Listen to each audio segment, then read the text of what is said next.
Hello world! Patricia O'Connor and Frida Reba Darcy here today on the Bonsai balcony.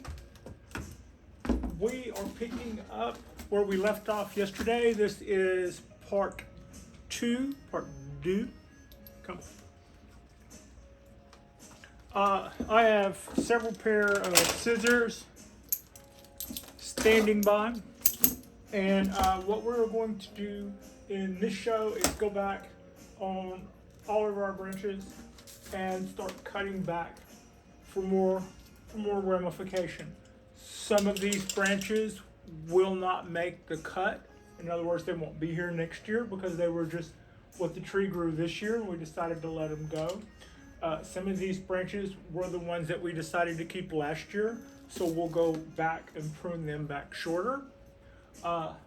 And maybe a few of these branches were just started this year, but maybe there's something about them that give them a little something special. So we decided to keep them. It's all things are possible here.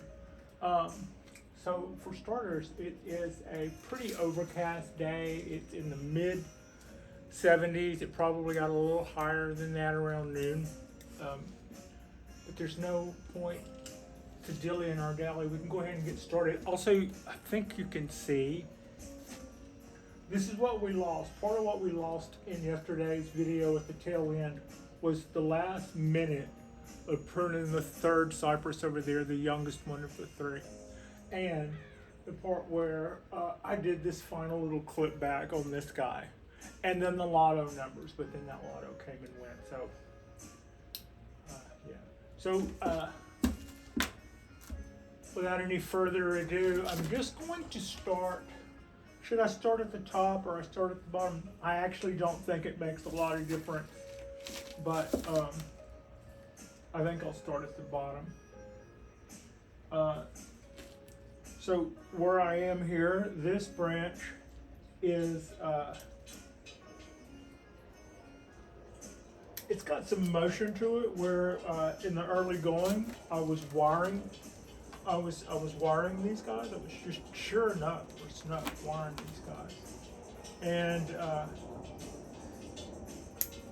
what I would find when I wired cypress trees was if you want to put some motion in them, I don't think that's a lot. If you want to put some motion in them, that's one thing, you know. If you want to make them an S shape, or you want to do, you know, not an S shape necessarily, but if you want to put some shape in them, that's one thing. You can probably get a shape without losing it all. But a lot of times the cypress branches or limbs will grow out this way. And so what we'll do is we'll put wire on them and wire them down here. So I did that for the first couple of years. In fact, I tried to do that more. I tried more than one method. I did a method where I would use guy wires, and I did a method, I did a method where I just wrapped a wire around them, just like you've seen me do the pines. And sometimes cypress trees can throw you a curve in that their branches are laid out in such a way as you may not always get that choice when it comes to the two branch system when you're wiring. So people have in the past have used the method when they do that, use different methods. You take a length of wire and kind of turn it back on itself and stick it in the edge of the trunk and make it into like a tension spring. And by using that tension spring, I could show you on one.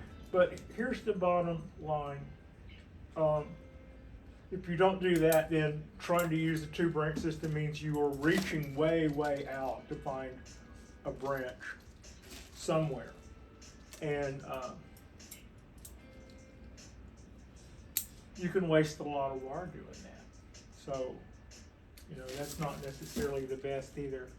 Now, here's the other thing. Whether you use a guy wire, I would put a guy wire on the guys. Whenever you get something this small, it's probably gonna die with the foliage that's on it. Some of these, every leaf has the potential of becoming a branch, but not all do. Some of them will, you know, they all kind of turn that maroon purple color, which is to say things are going good there. But that doesn't necessarily mean that that they're getting enough energy, or that they were hardy enough to survive whatever cold snap turns all the foliage colors. Sometimes we lose branches of a certain size, and sometimes we don't. And of those, some we want to keep, and some we do not. So that's kind of what's going on. What's going on there? Oh, today I took my shop vac. I have a shop vac, y'all. Today I took my shop vac and I took the hose out on the suction side and turned it around to the other side that blows out air, and I unscrewed the little end. Also, there's a little filter in there, and that guy was a little clogged, so that probably helped out a lot that I did that. And so with all of that going on, I turned it into a blower, into a leaf blower. And I was able to blow out all of the red fronds from the top of the planter here, and where it had gotten all in the oak trees and all that other. That was something that I've been thinking about off and on. I just had an idea. I don't know if you're going to be able to see that. In fact, I think you probably not, but I've got two branches coming out here in the same spot. Ooh. I think we're going to keep, I may have to go get, nope, I'm okay. Never mind. So yeah, I blew off all the fronds. And they were everywhere. They were everywhere. By the time I finished yesterday's video, I had fronds. I had cypress tree fronds all over me. Where am I? Here I am. See, this is a branch that we didn't have last year that we got this year. Welcome to the show. Same with this one. Welcome to the show. If you're there come spring, you're welcome to hang out.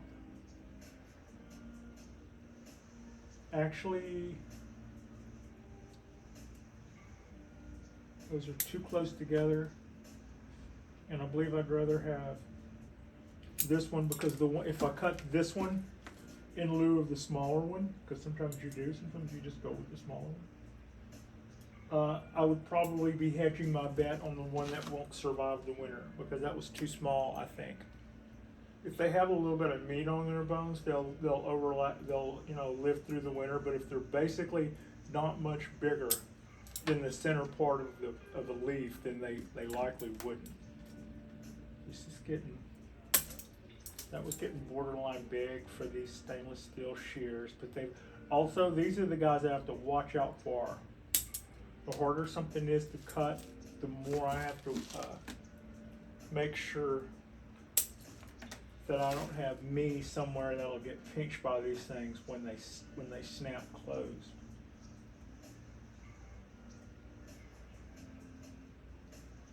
You kind of want to cut them in a place that leaves you with a few options, but you don't want them to look uniform, because it's nature. Symmetry is what symmetry says to the mind, nature does that also, but it does that, that's a sign of youth and vitality. You know, you come up out of the ground, you put one branch, you put two branches, you put three, and you put four. And then 100 years goes by and something takes your top off and you come up with, you know, age is asymmetry. Youth and vigor, vitality are more symmetrical. But you don't want it to look unnatural by making everything perfectly symmetrical, but at the same time, achieving balance. If it's still, sometimes, you know, there's also something to being said for something being off balance. That does definitely set a tone, and that is not in any way a put down. All the best songs aren't happy. All the best poetry isn't joyful, nor are all the best stories. Sometimes things are just compelling and dramatic, right? Sometimes off balance comes off as dramatic. Like if you saw a cascade tree and it was beautiful and elegant and doing all this stuff, and at its base it had some kind of cool Nabari thing going, but maybe at the same time it also looked like it was hanging onto the edge of its mooring by a thread, you know, just something that would strike your psyche as a moment away from catastrophe or calamity, right? So that's also pretty dramatic. Now, what I was saying earlier about the different wiring styles when it came to bald cypress, what I would recommend, if you have branches that are going up, you can wire them and pull them down. And then whenever you remove the wire, they will very likely work their way back up. Not all of them immediately, but eventually probably they all will. That's just, it, you know, within a year and a half, it was as if that had never happened. Literally within a short amount of time, it was as if that never happened. So then I thought, well, I'll leave the wires on longer, right? So that it will have been trained longer, and maybe it won't do that. Well, it looked to me like I could leave them in there long enough. I could have left them in there long enough to just scar the branch all to be darned, and still not left them on long enough for them to behave without working their way back up like this. So then you go, okay, if it would just dig in and scar and get wire scars and still not be on long enough, so I can change the wire and rewrap it and keep doing it, and that still won't be on long enough for it to behave, then I'll just go with guy wires. So I had guy wires set up. This branch and this branch, I think, some over here on my side. This branch, which is not as noticeable now that it's shorter, but a lot of these guys that have got a little bit of, see, we've got tertiary going on some of these, and it's really kind of cool to see. I hope that makes it. This can't make it because that would have been a handlebar. This can't make it, and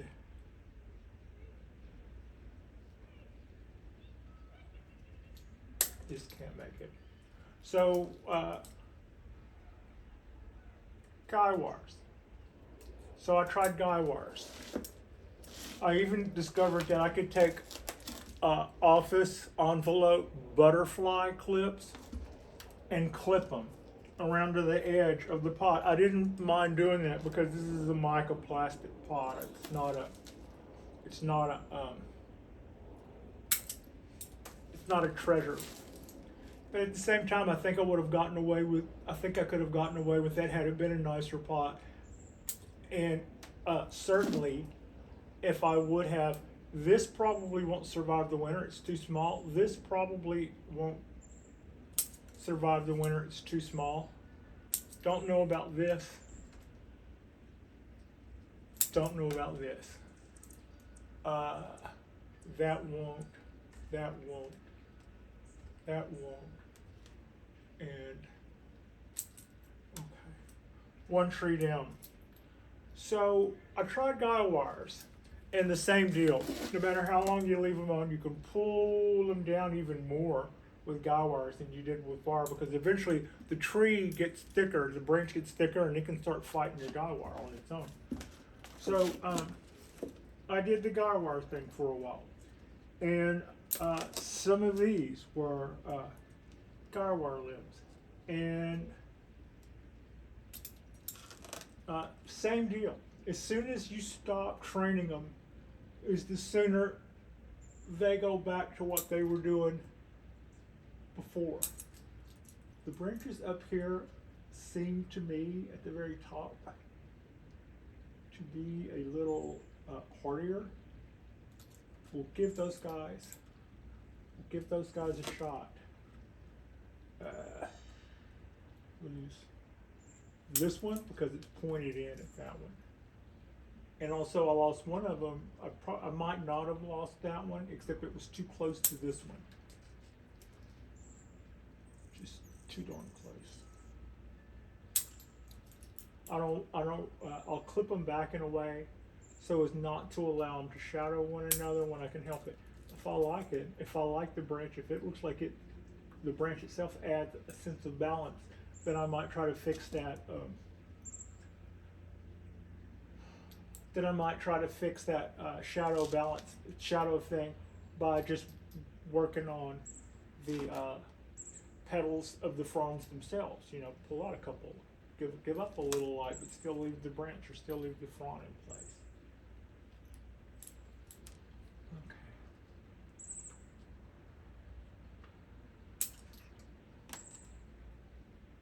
Those are kind of close. Those are kind of close. I'm going to clean that back off a little more. I might need to go back. I might need to go back with something a little tighter on the ends where I can clean back these knobs a little bit. I'm creating a few. Now, I don't know how well that's going to focus, but you can see all of those goosebumps. Every one of those has the potential of being a leaf or a limb. All right. So here it's not much of a choice. I've got a handlebar, which means one of them goes, and this one is the new branch, the one that it is trying to handlebar alongside has already got a little bit of ramification going its way. There's too many things happening right here, and there are too many things happening right here, and it just got me blood blister. Oh, Pat, you're so fragile. Yeah, right. Okay, the one coming right at me, we're going to give up. And then I think tower.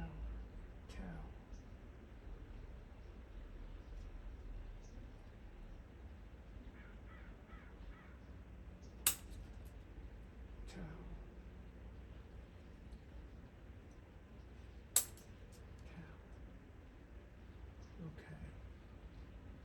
Complete with sound effects. So in the end, when it came time to choose a method, now here's what's weird about it. I'm about to tell you a method that I'm pretty sure will work when it comes to keeping these branches down the way we want them.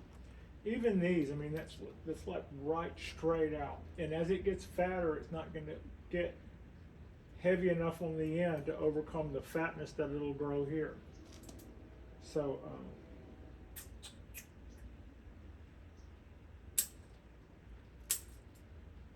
the method that I intend to do, and I'm not doing it yet, after these guys have gotten all their pads out and have all ramified out, and I can talk about why I'm doing it this way instead of, you know, this is also a good look. If you just let this go every year, maybe prune it back just a tiny little bit and just let them go every year, that's also a good look. To my way of thinking, it's a good look for a couple of years, and then somewhere after that, they get too thick and you begin to lose that light, lacy, airy oasis feeling that once those branches get too thick, I think they begin to lose some of their touch. So what I'm doing is actually a look that in the end, I would rather have the first thing. But I would rather have that first thing for the first couple of years when it's very adolescent looking and everything, you know, it's kind of just thin and lacy looking. But by the time that stuff starts to get some texture and starts to get some bark on it and loses this purple look and starts to become woody, I think the tree, to me, loses some of its appeal. I know other people would probably look at that and go, no, that's it showing its age.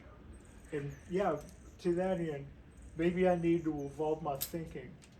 But what I'm doing is cutting these back like they are other bonsai. We're taking one and turning them into two and letting two become 4, 8, 16, 32, etc., etc. Now, but at the end of the day, when these are all have bifurcated out, and it's at the end of the day for me means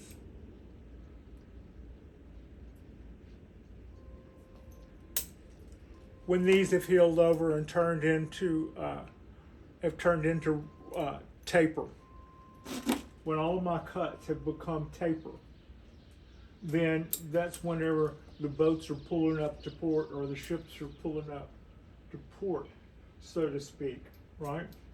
And that's when we'll be wrapping this up as far as this going from in the bonsai vortex as a bonsai project to a ramified tree.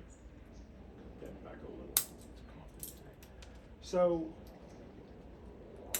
when that happens and when it comes time to do that, we're still talking about me trying to do something with these limbs so they'll stop doing this whenever we get everything done. What I will do when I am finished with this branch and all of this has started going, so that'll tell me that we pulled up to our mark there also.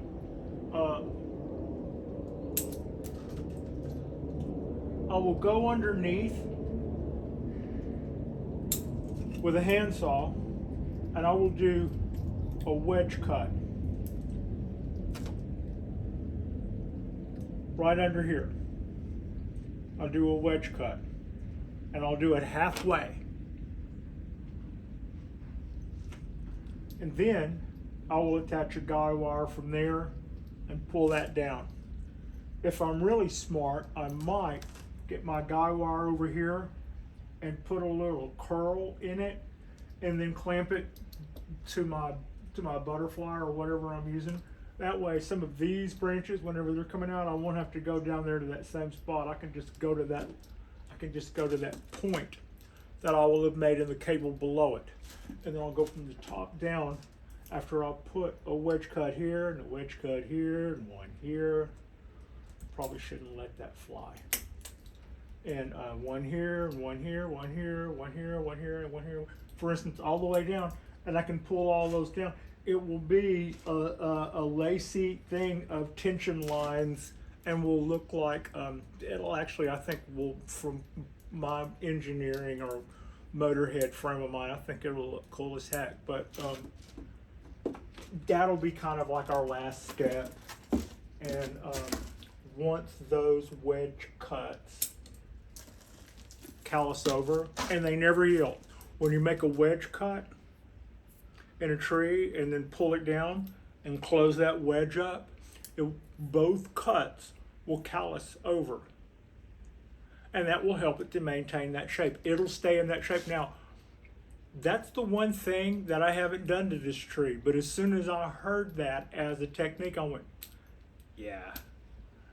And that's not something I need to do now. That's something I need to do on the other end when this has got a little bit of girth to it, so I can cut half of it and have that actually be something. I don't need to be tripping over all those wires right now. It's too early for that. So that is at one point, the one method of pulling those branches down that I myself have never tried, but oddly enough would solely recommend. I bet that is going to be the way to go, and I bought that hook, line, and sinker to such an extent that I can't wait, or I should say I can hardly wait to get started. Some people might think this little branch that I'm cutting here and some of the others are those branches that are coming, you know, it's like you don't necessarily leave the ones that are coming right at you. I have laid this tree bare of those branches in the past and come to miss them. And I also look at it like, at some point, I don't want to cut off every living thing in a portion of a tree and have like one vein of it stop doing stuff. These would be nice to keep. I doubt if that's big enough to maintain. And one of those two, I don't mind keeping one of these two. They both can't stay. They're both about the same size. They are both borderline. Too small to survive the winter. So I'll probably forget that I had this conversation come spring and look at that and go, I wonder why I left both of those. That's if they're both still alive. If one of them was dead, I'll probably forget this conversation and go, hey, it's a good thing I didn't cut both of them. It's a good thing I didn't cut this one because the other one's dead. That's what I'm going to do. I'm going to leave both of those, and then I'll make a decision come spring whether I'll remember or not. If they're both hanging out there alive, I'll cut one of them back. Okay.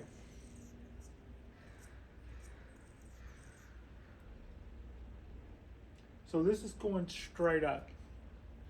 So that was it, a branch that we selected to keep last year, and it bifurcated off one, and instead of doing the other like this, it did one like that, straight up, and then one straight out. So I'm going to cut it back, leaving a little bit of a knob, maybe even a little less than that.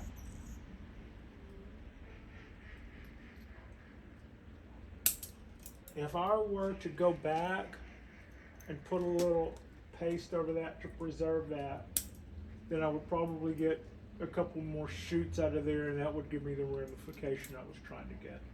I don't need that guy pointing straight up at me. So yeah, that's kind of, and I'm going to keep this if it lives. I just made that decision last year, and we've already gotten We've already gotten a little ramification out of this guy. We've already gotten a little ramification out of this guy. This guy I probably won't have to worry about. I'll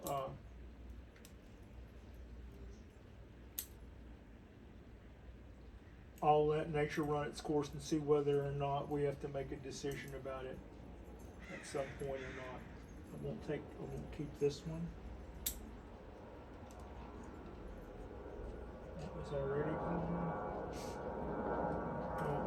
For me, I'm already gone.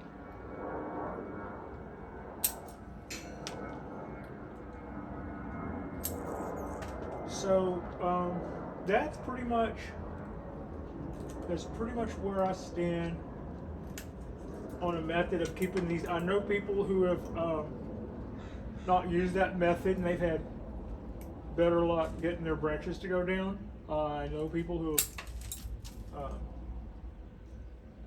dealt with that in different ways, but whenever I heard somebody whose work I saw and admired, and they said they did it that way, it also struck me as, at the same time I had been watching Ryan Neal wedge cut his collected pine trees to make those guys masterpieces. So you can see now why these guys have usually they're not bald cypress. Usually they're pat-haired cypresses. Okay. Where did I leave that off? I didn't leave that off. We're on this now. We're well and truly on this tree. All right, side 2 of the big tree. The big tree where yesterday I told you the little story of where we got our 2 outside trees of this trio and how it originally, the third member here was originally going to be a seedling, a tiny little seedling, and I was trying, and the placement, the position would have been completely different. I would have, had to put them in a position where it wouldn't have been big, medium, small. That would have,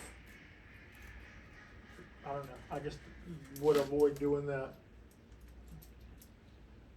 just on its face. Yeah, that would have been a completely different pairing. But in a way, I got that already anyway. On the far end, this tree has a small little second branch coming up, and I didn't cut it. I'm letting it go. That got too big and was heavily competing with what we wanted, with what we had already decided to keep. So, yeah, that had to go.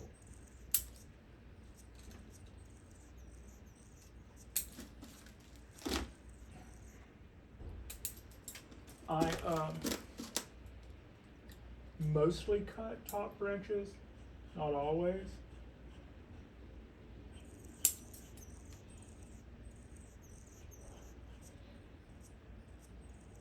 Like that's the top, but that's also the end. And I didn't get a branch on this side. So if I left a little stub, that just might be all it needs for dieback. That's 2 blood blisters.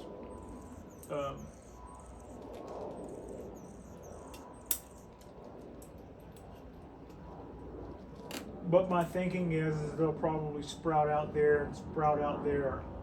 And then I'll cut if it does that, I'll cut the one on this side back, leave that to do its thing, let whatever comes out there hang out and do its thing, and we will be happy with those choices.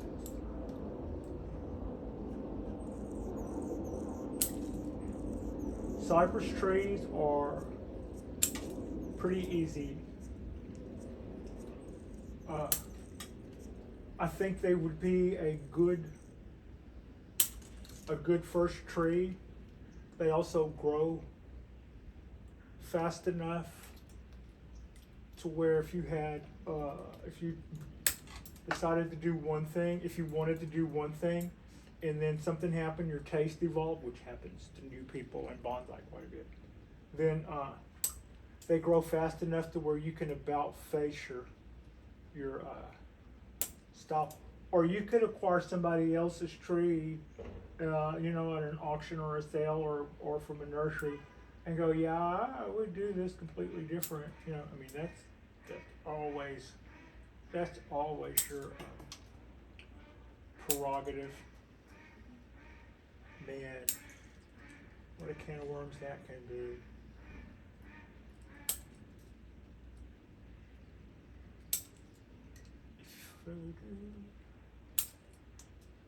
So I'm just kind of going through here, and you see a lot of these guys are already, I've already given this 2, and I'm turning, next year, these 2s will be 4s. It gets funner as you go and see this, and see your plan actually working, you know. It's really not your plan, it's what the tree does. You just figured out what the tree does, and now you just kind of play into what, you know, you're facilitating what the tree naturally wants to do.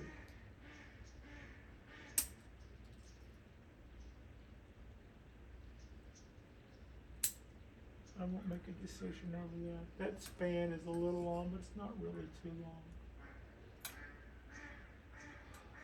Or that. We'll see which of these guys is hanging out next. If all of those were to not survive the winter, we might have a big span. I think that's kind of what I'm saying here.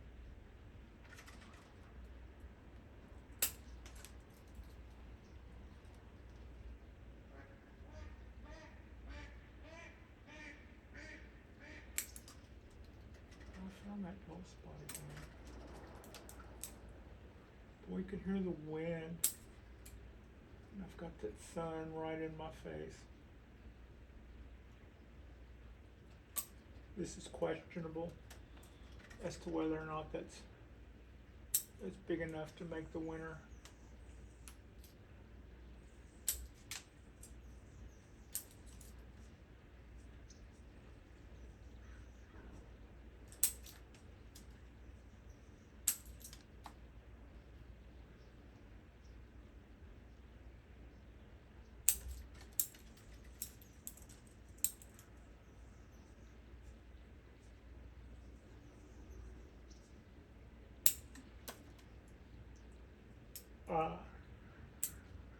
Our middle tree here, our big girl, produced a round of cypress balls this summer. You can probably see them up here close to where I'm cutting with these scissors.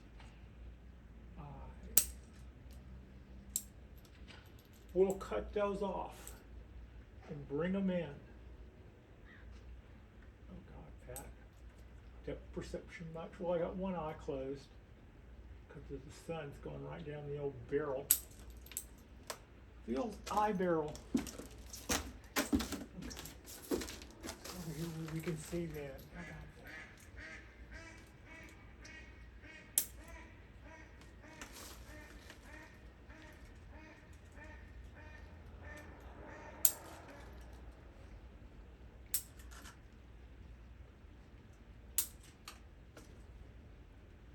So, good thing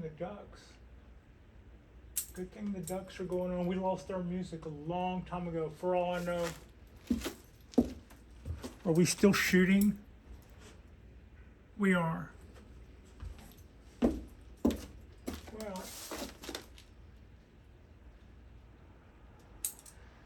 and yeah, I did notice a few minutes ago that we had stopped.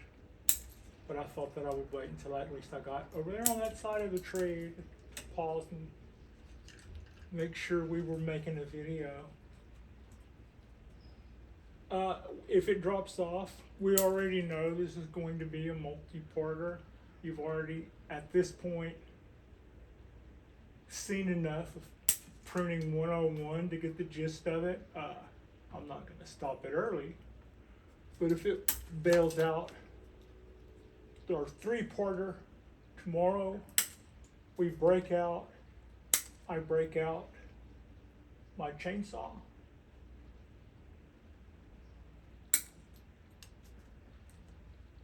Oh, the colors. Green and yellow. Those are, I don't know, the camera probably won't focus on that, and if it does focus on that, it'll probably, but that is a very,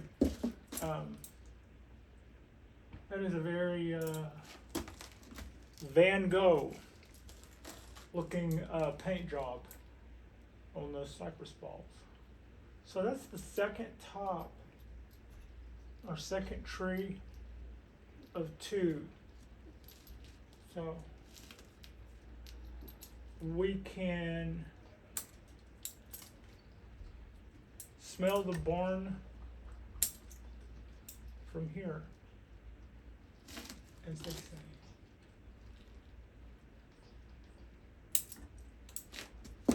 Okay. And we'll just move right on. Saw a little spider. Little Spidey can move his way in. It probably won't survive. I'll let that go in case it does. I don't expect that to make it. I don't expect that to make it. In fact, that already felt dead. Some of the stuff down here, it's not the health of the tree, it's that it didn't get fat enough to get hardy enough to become permanent.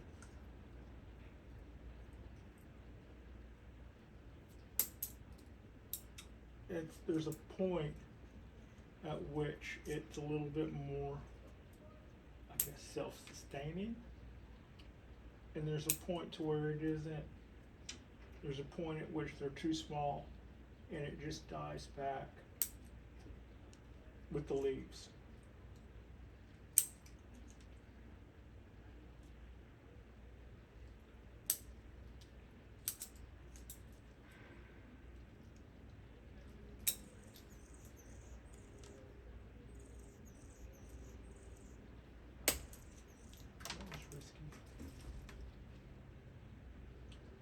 Okay, we could use you. Left that a little long. Seems oddly bare of buds.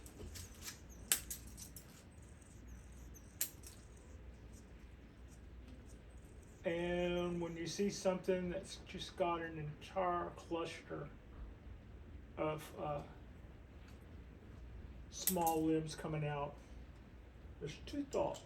One, are you leaving some that you feel will likely make it? And if you're not sure, leave more of them until spring. Then over what you then see bud out, make a selection as to what you want to keep and what you don't. There, that was an easy one, now said and done. So, you know, I could decide for aesthetics to decide this one over that one, and then the winter kills the one I keep. I don't know if winter would have kept the one I would have killed the one I didn't keep, but I certainly know that I no longer have that option once I cut it off. That is pretty for sure. Repotting bald cypress trees. The do's and don'ts of repotting bald cypress trees. Okay, I said in video 1, which if you're watching this, you may not care anything about defoliating a bald cypress tree, or you may see a minute of that and go, okay, yeah, I got it. But in the first video, I talked about a shipping snafu and how that tree survived what you might even think was the unsurvivable. It's been a month, and it's been almost, I don't know, it could have been over a month. It was a long time, but it would have seemed like a long time because it was a horrifying thing to happen to me, for a living thing that needs to be out of a box to survive, to be in a box for a month when you think that they're going to start a certain amount of decline in just a few number of days. So a month of that, what have you got? That tree came to me in a box that had gotten lost in shipping, and the shipping company, UPS, had already paid off. The guy had already gotten his in taken care of. I had already gotten my check from UPS, and then it showed up. So these trees are hardy. I defoliated the tree because most of the foliation that it had on, all of it was wilted, most of it was dead. Some of it was dead and green, but it was still, crispy. So I completely defoliated the tree and put it in the shade. As per the guy I bought the trees from requirements, he said, not requirement, suggestion. And it sprang to life right after that. I then broke the rule that I am going to tell you. That means it's right around 3 o'clock. And that rule was,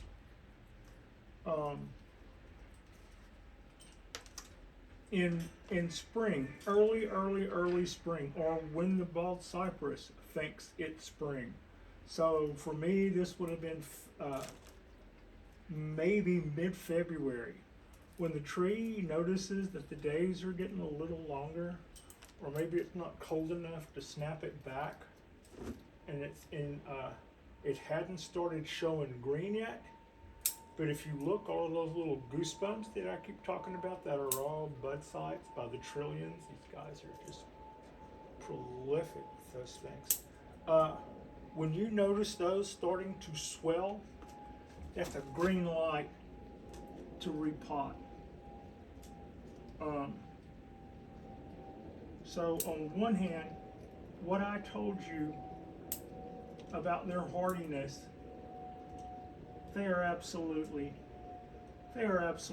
tough guys. But don't push that. Don't take what I'm telling you, and if you're new to cypress, think that with bald cypress you have a license to kill, because Pat told you some horror stories. We have some things going for us here too, that even as beginners,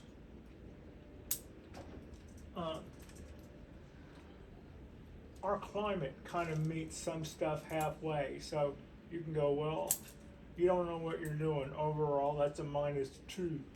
On the other hand, you're eager and you want to do the right thing. So that's a +1. And you pay attention. You don't know what you're paying attention to. So that's another -1, kind of back and forth like that. And out of all of those things, repotting at the wrong time of the year is just one more thing that can very easily set you up to fail. And the right time to repot a bald cypress is just whenever all these little bumps start to swell up. And just if you see maybe a speck or two of green starting to appear on some of those bumps, that's telling you that the sweet spot window is starting to close, which is not to say that it's done, but you have, the door has opened, stayed open for its appropriate amount of time, and now it's beginning to close. And what you do during those times is repot your tree. Now, that does a couple of things. One, when I broke that rule, I told myself that I said to myself, you're not breaking this rule because you're impatient and a rookie, totally impatient and a rookie. You're breaking these rules because this pot plus this much akadama plus 3 cypress trees and big planters laying around here are taking up way too much space, and you would have to trip over all that stuff until what, 6 months? No way, I'm doing all that. I'm doing this right now. I might have gotten away with that because this is the Bay Area, and you know, it's not like whatever time of year it was, there was snow outside. So I totally got away with that. But what I would tell everybody else is to do it the right way, because I paid real money for all of these guys, and money aside, they're living things that depend on me to do the right thing. So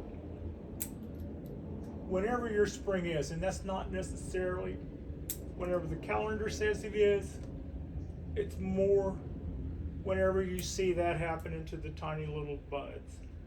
That is when it is time to transplant your ball cypress if you intend to, or transplant or repot your ball cypress if you intend to do that. I have something you probably can't see at your angle. I have 1, 2, 3, 4. 1, 2, 3, 4, 4 branches like that right here, and I've replicated all of those up, and I've left all of those there and cut them back to where they can do their 1s and 2s and whatever they're going to do, because I'm trying to build this base out. Exactly what we don't want to happen anywhere else in the tree would actually help us out here. A bunch of little sprouts down here will help us to create our taper. A bunch of little sprouts down here, we'll let those run for a little while, and that will help us with our taper. So, in part 2, we prune back everything, and now we get to look at this until spring. And just like a mom who just finished giving her kid the bulk cut, I keep seeing things that I want to do a little nip and tuck too. But that's basically us. That is part 2 of clipping back everything so that next year we can see those ramify out. Some of these may not make it. Some of these are kind of small, so they may, you know. And at the next, if they don't next spring, you'll know, because you just kind of give them one of those, and they'll break off. If they get too big to break off, then they probably will survive. Part 2 is wrapping up. Oh, and we've seen how we did on our trident maple, how we ended that guy, and little pedicles there. I'll leave those so that I'm sure that I don't harm the follicles. Like and subscribe if you guys have not already. The lights are getting a little long here at on our balcony. Today has been an awesome day. I hope you've had an awesome weekend too, and I appreciate you, and Frida appreciates you, and thank you so much for watching.